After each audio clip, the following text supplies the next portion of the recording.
Hello everyone, welcome to the grow of pharma. तो आज की इस वीडियो में हम एक नई सीरीज स्टार्ट कर रहे हैं, टिप्स एंड ट्रिक सीरीज। ठीक है, वैसे तो मैं ये सीरीज थोड़ा सा लेट से स्टार्ट करने वाला था, जब आपके एग्ज़ाम थोड़ा सा और पास आ जाते, बट अभी रिसेंटली आपके 2 दिन बाद CUET पीजी के एग्ज़ाम है। तो मैंने सोचा 2-3 जो कुछ इंपॉर्टेंट वीडियोस है वो मैं डाल दूं, ताकि आपको वहाँ भी बेनिफिट हो जाए और बाद में फिर आप एग्ज़ाम के टाइम पे तो इसको आराम से कर ही सकते हो। ठीक है, तो ये इसमें हम लोग क्या क्या करने वाले हैं आज के वीडियो में हम लोग देखेंगे कि जो इंपॉर्टेंट डिसीज़ है और उसके लिए पर्टिकुलर ड्रग ऑफ चॉइस क्या यूज़ होती है वो मैं बताऊंगा। वीडियो स्टार्ट करें उससे पहले, बट अभी एक वीक से वीडियो नहीं आ रही थी क्योंकि यहाँ पे नाइपर में मेरे एग्जाम्स चल रहे थे, तो जिस वजह से मैं उधर थोड़ा बिजी था। बट अब फुल पूरे फुल फ्लो में वीडियोस आएंगे, सारे सिलेबस आपके कवर किए जाएंगे। उसका भी एक मैं शेड्यूल भी बना रहा हूँ, 1-2 दिन के अंदर मैं शेड्यूल से रिलेटेड वीडियो भी अपडेट कर दूंगा। ठीक है, तो आप उसके लिए एकदम बेफिक्र हो जाओ।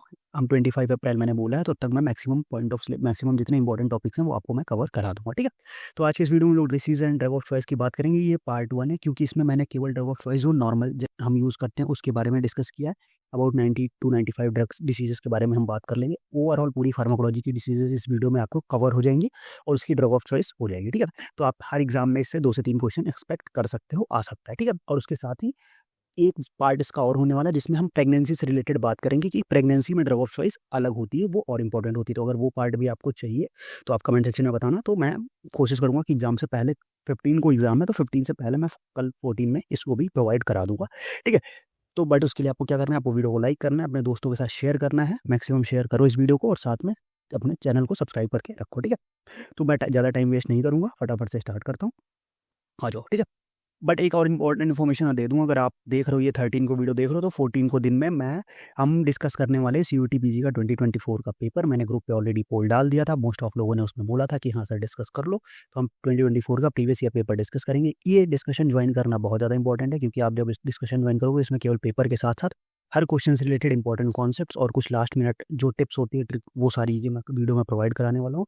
तो कल का वीडियो मिस मत करना। मैं बहुत लंबा वीडियो लेके नहीं जाऊँगा, क्योंकि मुझे पता है आपका टाइम इंपॉर्टेंट है। मैं शॉर्ट में चीज़ें खत्म करूँगा, बट सारी चीज़ें आपको बेनिफिशियल जितनी इंपॉर्टेंट है वो मैं बता दूँगा, तो उसको ज्वाइन कर लेना। ठीक है, चलो आ जाओ फिर फटाफट से स्टार्ट करते हैं। ठीक है, चलो तो सबसे पहला हमारी जो डिसीज़ है इनकी ड्रग ऑफ चॉइस में, सबसे पहले अगर हम एसिटामिनोफेन पॉइजनिंग, ठीक है, पता नहीं कितनी बार इसका क्वेश्चन पूछा गया है, एसिटामिनोफेन पॉइजनिंग की बात करें या पैरासीटामॉल पॉइजनिंग पूछ लिया जाए, तो उसके लिए हमारा जो एंटीडोट होता है, ड्रग ऑफ चॉइस होती है, वो होती है क्या, एसिटाइल कोलिन। ठीक है, एक्यूट ब्रोंकियल अस्थमा के लिए ड्रग ऑफ चॉइस क्या है, सैल्ब्यूटामॉल, साथ साथ इसको लिखते जाना।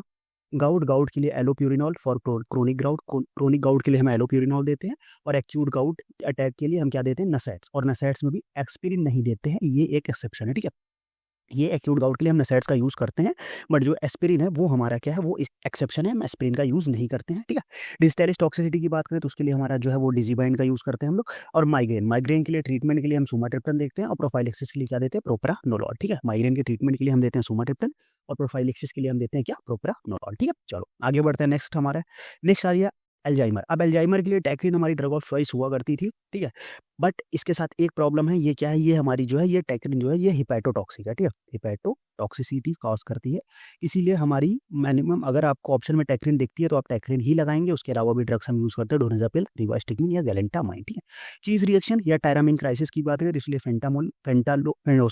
फेंटोलामिन या टोलाजोलिन। ठीक है, तो फेंटोलामिन आपको प्रेफर रखनी है, फेंटोलामिन आपको टिक करना है। क्लोरिडिन विड्रॉल के लिए भी हम फेंटोलामिन का ही यूज़ करेंगे। बाइपोलर डिसऑर्डर मैनिया के लिए हम क्या करते हैं, लिथियम का यूज़ करते हैं, ये मैनिया के लिए भी यूज़ होता है। साथ में हमारा ये मैनिक डिप्रेसिव साइकोसिस, जिसको हम लोग शॉर्ट फॉर्म में MDP भी बोलते हैं, उसके लिए भी इसका यूज़ किया जाता है। ठीक है, समझिए बात को। चलो नेक्स्ट आगे बात करें गोनोरिया के लिए हम कॉम्बिनेशन यूज़ करते हैं। सेफ्ट्रैक्सोन होता है, उसके साथ या तो अजिथ्रोमाइसिन दे सकते हैं या तो डॉक्सीसाइक्लिन का कॉम्बिनेशन दे सकते हैं फॉर गोनोरिया। ठीक है, चलो ये 10 डिसीजेज हमने कवर कर ली। नेक्स्ट आगे बढ़ते हैं। नेक्स्ट अगर हम बात करें ओपन एंगल ग्लाउकोमा के लिए, तो ओपन एंगल ग्लाउकोमा के लिए हम लेटेनोप्रास्ट का यूज़ कर सकते हैं, हम यूज़ कर सकते हैं मेटोप्रास्ट का। जो मतलब जितने भी PGF2 अल्फा एगोनिस्ट हैं, वो सारे PGF2 अल्फा एगोनिस्ट जो हैं वो हम यूज़ कर सकते हैं किसके में, open angle glaucoma. Close angle glaucoma के लिए हम एस्टाजोलामाइड का यूज़ कर सकते हैं। ये definitive management often required surgery, but हम एस्टाजोलामाइड यूज़ कर सकते हैं, बट वो उतना इफेक्टिव नहीं होता है। क्लोज एंगल ग्लाउकोमा का जो अल्टीमेट सॉल्यूशन है वो क्या है, वो सर्जरी ही है। ठीक है, ये मैंने जो एनएस का प्रैक्टिस क्वेश्चन लिया था तो वो भी उस टाइम पे ही मैंने बताया था। ठीक है, चलो पॉस्चुरल हाइपोटेंशन की बात करें तो उसके लिए हम क्या दे सकते हैं, उसके लिए हम लोग मिडोग्रीन दे सकते हैं। ठीक है, पॉस्चुरल हाइपोटेंशन के लिए। ठीक है, साइनाइड टॉक्सिसिटी के लिए हम क्या देंगे, हम देंगे अमाइल नाइट्राइट या हाइड्रोक्सी कोबालामिन देंगे। कॉलरा के लिए जो ड्रग ऑफ चॉइस है वो है टेट्रासाइक्लिन। ठीक है, चलो ये open angle and close angle का ये पॉइंट याद रखना, ये पूछा जा सकता है, ओपन एंगल खासकर पूछा जा सकता है। टाइफाइड के लिए हमारी जो ड्रग ऑफ चॉइस है वो है क्या, क्लोरामफेनिकोल। सिस्प्लेटिन इंड्यूस्ड के लिए जो ड्रग ऑफ चॉइस है वो कौन सी है, वो है एट्रापिटेंट। ये एक एक्सेप्शनल केस है तो इसको इंपॉर्टेंट याद रखना कि सिस्प्लेटिन इंड्यूस्ड वॉमिटिंग के लिए हम क्या देंगे, एट्रापिटेंट। बाकी वैसे हम कैंसर इंड्यूस्ड वॉमिटिंग के लिए क्या देते हैं, ऑन्डेंसेट्रॉन, गेरिसेट्रॉन देते हैं, बट अगर वो स्पेसिफिकली सिस्प्लेटिन मेंशन कर दिया तो वहाँ पे एट्रापिटेंट का यूज करेंगे। इंटेरिक फीवर के लिए सेफिट्रैक्सोन या सिप्रोफ्लॉक्सासिन दिया जाता है। इथाइलिन ग्लाइकोल या मिथेनॉल पॉइजनिंग, ठीक है, इथाइलिन ग्लाइकोल पूछ लिया जाए या मिथेनॉल पूछ लिया जाए तो इनकी पॉइजनिंग के लिए हम देंगे क्या, फोमेपिजोल। हिपैरिन ओवरडोज के लिए प्रोटामिन सल्फेट। अब हिपैरिन के लिए मैं आपको एक और पॉइंट बता दूं कि अगर आपसे कभी पूछा जाए कि स्ट्रॉन्गेस्ट एसिड कौन सा है, ठीक है, स्ट्रॉन्गेस्ट ऑर्गेनिक एसिड, ठीक है, स्ट्रॉन्गेस्ट जो ऑर्गेनिक एसिड है वो अपना क्या है, वो अपना हिपैरिन है। हिपैरिन अपना क्या है, स्ट्रॉन्गेस्ट ऑर्गेनिक एसिड है। इसके जब हम एंटीडोट में क्या देते हैं, इसकी पॉइजनिंग के लिए जो ड्रग ऑफ चॉइस देती है वो देते हैं प्रोटामिन सल्फेट, और प्रोटामिन सल्फेट क्या है अपना, वो है स्ट्रॉन्गेस्ट ऑर्गेनिक बेस। ओके, तो स्ट्रॉन्गेस्ट ऑर्गेनिक एसिड कौन सा है अपना, हिपैरिन। और इसके लिए जो ड्रग ऑफ चॉइस है इसकी पॉइजनिंग के लिए, अगर ओवरडोज के लिए जो ड्रग ऑफ चॉइस है वो क्या है, प्रोटामिन सल्फेट, जो क्या है अपना स्ट्रॉन्गेस्ट ऑर्गेनिक बेस होता है। ठीक है, चलो आगे बढ़ते हैं नेक्स्ट। हुकूम इन्फेक्शन हुकूम के कारण हो रहा है तो एल्बेंडाजोल देंगे। अब पैरोक्सिमल सुप्रावेंट्रिकुलर टैकीकार्डिया पीएसवीटी की बात करें तो इसमें एडेनोसिन हम दे सकते हैं, मेरी ड्रग ऑफ चॉइस होती है। इसके अलावा हम अल्टरनेटिव्स भी इसमें प्रीफर कर सकते हैं, लाइक वीरापामिल, डिजॉक्सिन या बीटा ब्लॉकर भी दे सकते हैं। चलो नेक्स्ट बात करें तो मरसा, मेथिसिलिन रेजिस्टेंट स्टेफेलोकोकस ऑरियस। मरसा और वर्सा के बारे में हमने बात की थी, कब बात की थी, मरसा और वर्सा के बारे में हमने बात की थी अभी जब मैंने एंटी माइक्रोबियल का लास्ट लेक्चर लिया था तो वहाँ पे बताया था, चैनल पे पड़ा हुआ है, जाके देख लेना डिटेल में। ठीक है, इसमें क्या होता है, मेथिसिलिन रेजिस्टेंट स्टेफेलोकोकस ऑरियस का इन्फेक्शन होता है तो उसके लिए हम वैंकोमाइसिन का यूज करते हैं। वर्षा की बात करें तो वैंकोमाइसिन रेजिस्टेंट स्टेफेलोकोकस ऑरियस का यूज होता है तो उसमें हम लोग लीनेजोलिड और स्ट्रेप्टोग्रामिन का यूज करते हैं। अब स्ट्रेप्टोग्रामिन में भी हम क्या यूज कर सकते हैं, हम क्विनोप्रेस्टिन यूज कर सकते हैं, डेल्फोप्रेस्टिन यूज कर सकते हैं। अब इसको याद करने के लिए मैंने एक ट्रिक बताई थी, डल लेक की क्वीन, तो डेल्फोप्रेस्टिन और क्विनोप्रेस्टिन होती है। ठीक है, डल लेक की क्वीन, डेल्फोप्रेस्टिन एंड क्विनोप्रेस्टिन। ठीक है, तो आपको ये याद रखना है, चीजों को भूलना नहीं है। ओके, समझ गया बात को। चलो नेक्स्ट अगर हम बात करें हमारा जो है कि एडीएचडी, एडीएचडी क्या है, attention deficit hyper activity disorder. ठीक है, attention deficit hyper activity disorder के लिए हम किसका यूज करते हैं, हम यूज करते हैं मेथाइलफेनिडेट का। ठीक है, मेथाइलफेनिडेट का हम लोग यूज करते हैं किसके लिए, ADHD, attention deficit hyper activity disorder के लिए। ओके, चलो नेक्स्ट क्वेश्चन अगर हम बात करें तो ड्रग इंड्यूस्ड पार्किंसन। अगर ड्रग इंड्यूस्ड पार्किंसन की बात करें तो उसके लिए जो ड्रग ऑफ चॉइस है वो है बेंजहेक्सोल, या इसी को हम लोग ट्राईहेक्सीफेनिडिल भी बोलते हैं। तो ड्रग इंड्यूस्ड पार्किंसन तो बेंजहेक्सोल। रॉकी माउंटेन स्पॉटेड फीवर, उसके लिए ड्रग ऑफ चॉइस है अपनी टेट्रासाइक्लिन। ठीक है, रॉकी माउंटेन स्पॉटेड फीवर है तो tetracycline drug of choice. Bleeding from fibrinolytic therapy, अगर फिब्रोनेलिटिक थेरेपी से ब्लीडिंग हो रही तो एमिनोकेप्रानोइक एसिड। बार्टर सिंड्रोम ये इंपॉर्टेंट है, और ये भी एट्रोपिन पॉइजनिंग भी इंपॉर्टेंट है। Bartter syndrome indomethacin, atropine poisoning physostigmine. देखो अगर आप अभी सीयूटी पीजी के लिए जा रहे हो तो सीयूटी पीजी के लिए एक बार इसको देख के चले जाओ, जो इंपॉर्टेंट बता रहा हूँ मैं उसको याद करके चले जाओ बस। बट फिर एग्जाम से आने के बाद आपको क्या करना, आपको A4 शीट पेपर्स लेने हैं, उसमें क्या करना, इन सारों को आपको लिखना है, जितना मैं बता रहा हूँ ये सारे आप एक दो पेज में 3 पेज में आ जाएंगे। लिखो सारा, डेली आपको कुछ नहीं करना है, 1-2-3 पेज में ये करा दूंगा मैं, फिर उसके बाद 1-2 पेज में आपके drug of choice in pregnancy आ जाएगी, और 1-2 पेज में मैं इंस्ट्रूमेंट्स बता रहा हूँ वो आ जाएंगे। ऐसे ही 3-4 मतलब कुछ और इंपॉर्टेंट मैं बता रहा हूँ पूरा समरी पॉइंट ऑफ व्यू से। इसको आपको लेना है और इसको आपको एक ऐसे A4 शीट में लिख के रख लेना है। आपको डेली कुछ नहीं करना, अपने टाइम से डेली 10 मिनट्स निकालने हैं। ठीक है, 10 मिनट्स आपको निकालना है। 10 मिनट्स के अंदर बस आपको इसको एक बार रीड करके चले जाना, याद नहीं करना है, कुछ नहीं करना। अभी आप तो एग्जाम दे के आओ सीयूटी पीजी का, उसके बाद का मैं बता रहा हूँ कि आपको याद नहीं करना है, रटना नहीं है, आपको बस डेली एक बार ऐसे इसको पढ़ जाना है कि हाँ इसके लिए ये होता है, बस उसको आपको पढ़ जाना है, खत्म बात। अगर मैंने वैसे पूरी कोशिश की है, एक भी पॉइंट छूटना नहीं चाहिए, बट अगर कोई भी और भी छूट गया है तो आप उसको ऐड ऑन करते जाना अपने नोट्स में, साथ में कमेंट सेक्शन में भी मेंशन कर देना, ताकि जो लोग बाद में वीडियो देखें तो उनकी हेल्प हो जाए। ठीक है, चलो आगे बढ़ते हैं हम लोग। 30 हमने कवर कर लिया। 31 की बात करें तो एक्यूट पल्मोनरी एडेमा। एडेमा में क्या होता है, बॉडी में फ्लूइड जमा हो जाता है, उसको निकालने के लिए डायूरेटिक्स देंगे, बट चॉइस कौन सी हो जाएगी, वो हो जाएगी फ्यूरोसामाइड। सेरेब्रल एडेमा की बात करेंगे, सेरेब्रल एडेमा में मैनिटोल का यूज़ करते हैं, और इसके लिए एक पॉइंट याद रखना कि सेरेब्रल एडेमा में मैनिटोल ड्रग ऑफ चॉइस होती है, बट अगर सेरेब्रल ब्लीडिंग हो गई, ठीक है, तो हम वहाँ पे इसको नहीं देंगे, वहाँ पे ये कॉन्ट्रा इंडिकेटेड है। ठीक है, सेरेब्रल एडेमा के लिए ड्रग ऑफ चॉइस है, बट सेरेब्रल ब्लीडिंग में इसको हम लोग नहीं देते। एक्यूट गाउट में एनेसाइड्स होता है एक्सेप्ट एस्पिरिन, अभी हमने देखा। एनेस्थेटिक इन शॉक, अगर शॉक के टाइम पे या अस्थमा में है तो हम कौन सा एनेस्थीसिया देंगे, हम देंगे कीटामिन, एनएमडी एंटागोनिस्ट देते हैं। एनेस्थेटिक फॉर न्यूरोसर्जरी के लिए एनेस्थीसिया कौन सा प्रेफरेबल है वो है हमारा क्या, आइसोफ्यूरिन। ओके चलो आगे बढ़ते हैं। नेक्स्ट बात करें anaphylactic shock, drug of choice adrenaline, epinephrine जिसको बोलते हैं। कार्डियोजेनिक शॉक के लिए ड्रग ऑफ चॉइस है डोपामिन। अब आर्टियल फिब्रिलेशन, फ्लटर। अब फिब्रिलेशन और फ्लटर क्या होते हैं, ठीक है, उसके बारे में हमने बात डिटेल में बात करी है कार्डियोवैस्कुलर वाले लेक्चर में, जाके एक बार देख लेना, ठीक है। पूरा कार्डियोवैस्कुलर सिस्टम कंप्लीटली कवर्ड है क्रैश कोर्स के अंदर, वो एक बार चेक कर लेना जाके, ठीक है। अब आर्टियल फिब्रिलेशन में हम दो चीज़ें कर सकते हैं, या तो हम क्या करें साइनस रिदम को मेंटेन करते हैं, ठीक है, या दूसरा हम क्या करते हैं to control the ventricular rate को कंट्रोल करने के लिए। तो साइनस रिदम को मेंटेन करने के लिए हम देखते हैं क्या, डोफेटिलाइड, फ्लेकानाइड, और उसका वेंट्रिकुलर रेट को मेंटेन करने के लिए हम देते हैं क्या, बीटा ब्लॉकर्स। चलो आगे बढ़ते हैं। नेक्स्ट हमारा क्या, एवी ब्लॉक या साइनस ब्रेडिकार्डिया। एवी ब्लॉक या साइनस ब्रेडिकार्डिया के लिए हम देंगे क्या, ड्रग ऑफ चॉइस है हमारी atropine. Absence seizure, generalize tonic clonic seizure, atonic myoclonic epilepsy के लिए हम देंगे क्या, वेलप्रोएट, ठीक है। एब्सेंस सीजर हो गया, जनरलाइज टोनिक क्लोनिक सीजर हो गया, एटोनिक सीजर हो गया, या मायोक्लोनिक एपिलेप्सी हो गया, इन सब के लिए जो हमारी ड्रग ऑफ चॉइस होने वाली है वो कौन सी होने वाली है वेलप्रोएट। बेंजोडाइजेपिन पॉइजनिंग की बात करें तो हम उसके लिए देंगे क्या, फ्लूमाजेनिल देंगे। ब्रोंकोडाइलेटर इन सीओपीडी, ठीक है, सीओपीडी में ब्रोंकोडाइलेटर हम देते हैं क्या, एंटीकोलिनर्जिक। अब एंटीकोलिनर्जिक में कौन कौन सा आ सकता है, इप्राट्रोपियम आ गया, टियोट्रोपियम आ गया। फिर chronic congestive heart failures, chronic CHF की बात करेंगे तो उसके लिए हम देंगे क्या, एस इनहिबिटर। सारे जितने भी हैं हमारे पास सारे एस इनहिबिटर हम इसमें दे सकते हैं, एंजियोटेंसिन सारे एस इनहिबिटर्स यहाँ पे दे सकते हैं। ओके चलो, एंजियोटेंसिन कन्वर्टिंग एंजाइम इनहिबिटर्स। चलो नेक्स्ट बात करते हैं हम कि क्रोनिक कैंसर पेन, अगर कैंसर का पेन बहुत ज़्यादा दर्द बहुत खतरनाक वाला है तो हम दे सकते हैं मॉर्फिन दे सकते हैं या फेंटानिल दे सकते हैं। डायग्नोसिस ऑफ मेसीनिया ग्रेविस, उसके लिए हम देंगे क्या, edrophonium. Drug induced parkinsonism, central anticholinergic, benzhexol, trihex, फेनेडेल, ठीक है, ये दे सकते हैं। डिजिटैलिस इंड्यूस अरिथमिया के लिए हम लिग्नोकिन या लिडोकिन देंगे। इरेक्टाइल डिस्फंक्शन के लिए हम क्या देंगे, सिल्डेनाफिल देते हैं फॉर इरेक्टाइल डिस्फंक्शन। चलो फिब्रोनिलिटिक, क्या है ये, फिब्रियोनिलिटिक, क्या बेइज्जती हो रही है, इंग्लिश प्रोनाउंशिएट नहीं हो पा रही। ओवरडोज के लिए होता है एमिनो कैप्रोइक एसिड। ओके कोई कमेंट में गाली नहीं देगा। हाइपोथायरॉयडिज्म के लिए क्या देंगे, लीवोथायरोक्सिन देंगे। हाइपरथायरॉयडिज्म के लिए लीवोथायरोलिन। अब यहाँ पे ये चीज़ याद रखना है, हाइपो के लिए थायरोक्सिन देते हैं, हाइपर के लिए देंगे लीवोथायरोलिन, ठीक है। Thyroxine for hypo and thyronine for hyper, ठीक है। Familial hyper cholesterolaemia type 2A statins. Familial combined hyperlipidaemia type 2B, यहाँ हाइपर कोलेस्ट्रीमिया है, यहाँ हाइपरलिपिडीमिया, ये याद रखना बस। हाइपर कोलेस्ट्रीमिया के लिए स्टैटिन्स, हाइपरलिपिडीमिया के लिए भी क्या, स्टैटिन्स, दोनों सेम ही है, बट आपको याद रखना 2A 2B में कंफ्यूजन हो सकती है, तो कंफ्यूज नहीं होना है। ओके चलो नेक्स्ट हम लोग बात करते हैं कि familial lipoprotein lipase deficiency type 1 फिब्रेट्स का यूज करेंगे। फैमिलियल डिस बेटा लिपोप्रोटीनीमिया फिब्रेट्स का यूज करेंगे। हाइपर ट्राइग्लिसरीडीमिया फिब्रेट्स का ही यूज करेंगे। हिकअप्स का है कंडीशन, क्लोरप्रोमाजिन दे दो।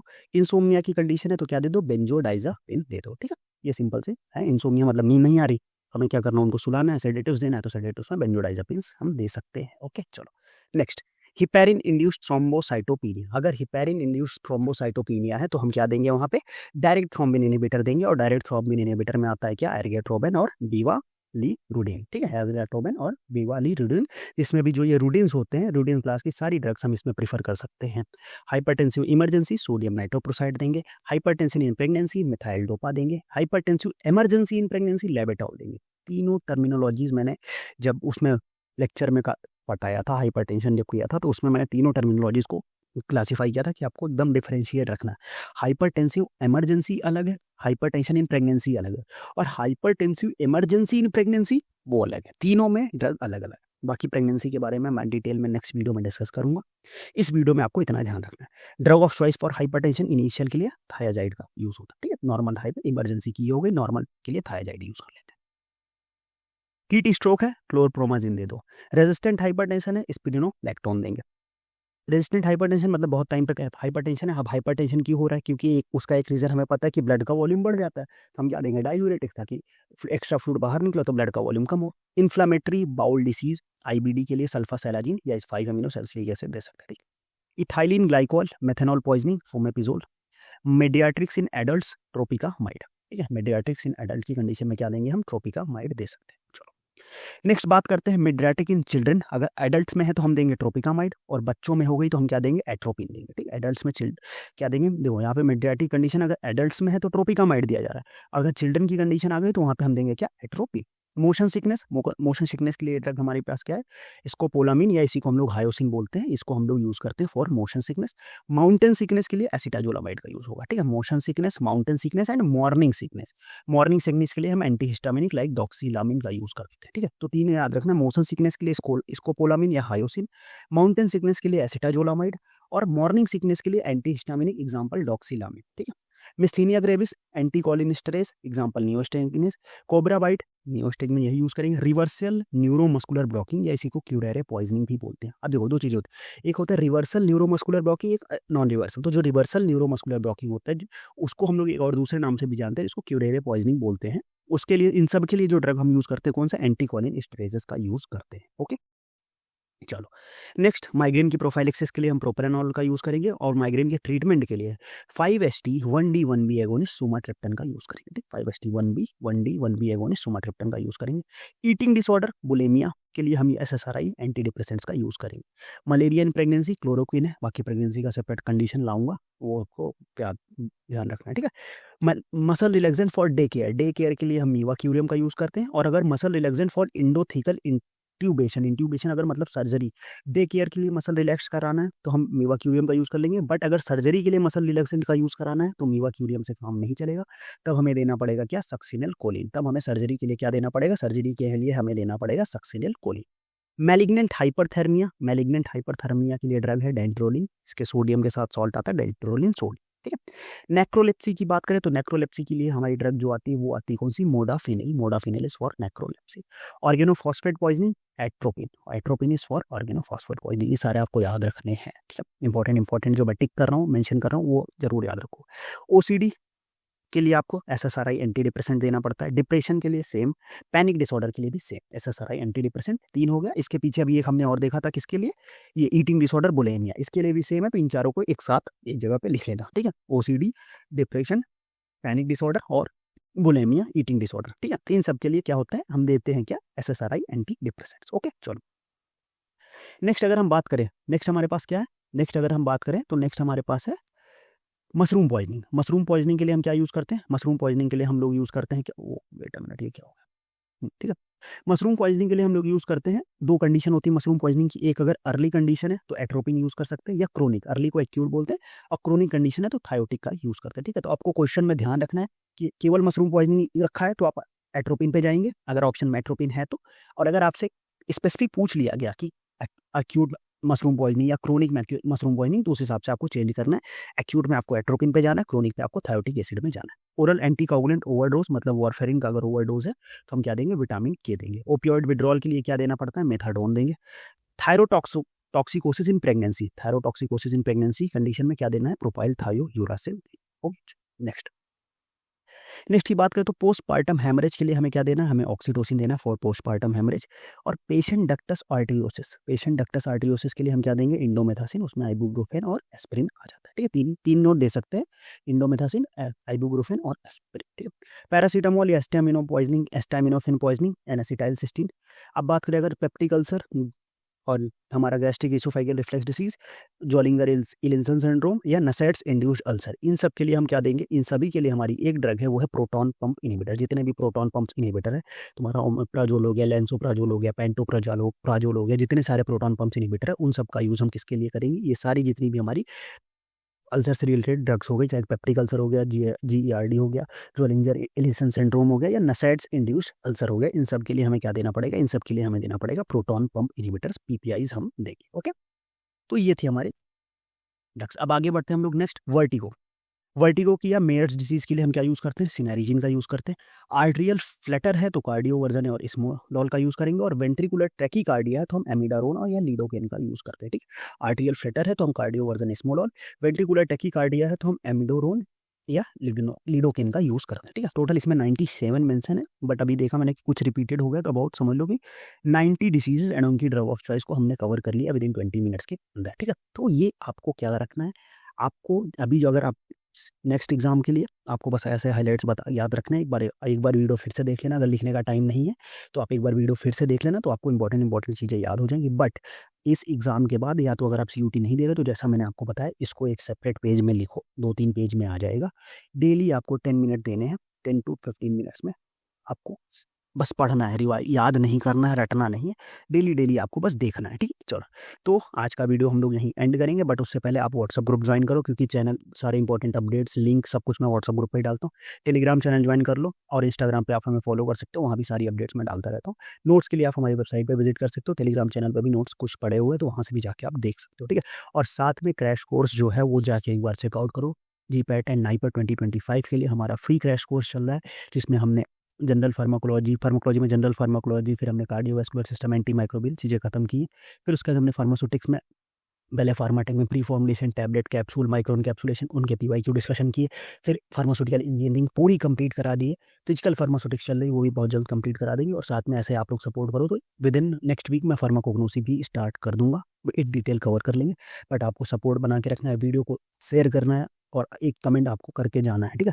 अगर आप लोग शेयर करोगे, कमेंट्स करोगे, तभी मैं इसका next part, drug of choice in pregnancy, लेके आऊँगा। उसके बाद फिर इंपॉर्टेंट ड्रग इंटरेक्शन का भी प्लान है मेरा, फिर उसके बाद इंपॉर्टेंट इंस्ट्रूमेंट्स एंड इक्वेशन का भी प्लान है। तो वो सारी चीज़ें आएंगी, बस आपको क्या करना है, आपको इस वीडियो को अपने दोस्तों के साथ शेयर करना है, वीडियो को लाइक करना है, ठीक है। चलो फिर आज का वीडियो हम लोग यहीं एंड करेंगे, तब तक के लिए बाय बाय।